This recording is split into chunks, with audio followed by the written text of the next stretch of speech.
સુરત શહેરમાં આગામી જગન્નાથજીની રથયાત્રાનું આયોજન થયેલું છે। સમગ્ર શહેરમાં કુલ 8 જેટલી શોભાયાત્રાઓનું આયોજન કરવામાં આવ્યું છે। ખાસ કરીને વરાછા વિસ્તાર, અશ્વિની કુમાર પોલીસ વિસ્તારમાંથી નીકળનારી ઇસ્કોન મંદિરની જે રથયાત્રા છે એ 6 કિલોમીટર જેટલી રથયાત્રા છે અને આ રથયાત્રાની સાથે સાથે મૈધરપુરા, એની સાથે સાથે ઉધના, કુલ સેક્ટર 1 વિસ્તારમાં 4 રથયાત્રાઓ નીકળનાર છે। આજે DCP zone 1, DCP zone 2, DCP zone 3 અને સાથે સાથે તમામ સિનિયર અધિકારી, આ તમામ અધિકારીઓ સાથે મળીને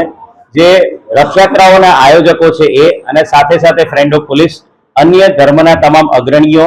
અન્ય પદાધિકારીઓ તમામ સાથે મળીને 200 થી વધુ લોકો સાથે મળી એક શાંતિ સમિતિ મિટિંગનું આયોજન કરવામાં આવ્યું હતું અને આ શાંતિ સમિતિ મિટિંગમાં રથયાત્રાના સુચારુ આયોજનના ભાગરૂપે ચર્ચાઓ કરવામાં આવી હતી અને ખૂબ જ સરસ આયોજન સમગ્ર સુરત શહેરની તમામ 8 રથયાત્રાઓમાં ખૂબ જ સરસ રીતે આયોજન કરવામાં આવ્યું છે। પોલીસનું તમામે તમામ રથયાત્રાના આયોજકો અને તમામ અગ્રણીઓ સાથે ખૂબ જ સરસ ટાઈઅપ અને લાઇઝનિંગ થઈ ગયેલું છે। રથયાત્રાના રૂટ ઉપર પોલીસ દ્વારા તમામે તમામ જગ્યાઓ ઉપર મૂવિંગ બંદોબસ્ત, સ્ટેટિક બંદોબસ્ત, ડીપ પોઈન્ટ બંદોબસ્ત, ધાબા પોઈન્ટ બંદોબસ્ત તમામ જગ્યાએ લગાવવામાં આવનાર છે। આની સાથે સાથે રથયાત્રામાં પોલીસ બોડી વન કેમેરા સાથે સજ્જ કરીને એને તૈનાત કરવામાં આવશે।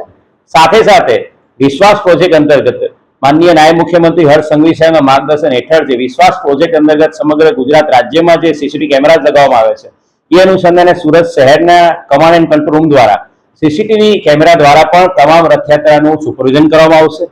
એની સાથે સાથે જે સોશિયલ મીડિયા છે એનું મોનિટરિંગ કરવા માટે પણ સ્પેશિયલ ટીમ સાયબર ક્રાઇમમાં તૈનાત કરવામાં આવી છે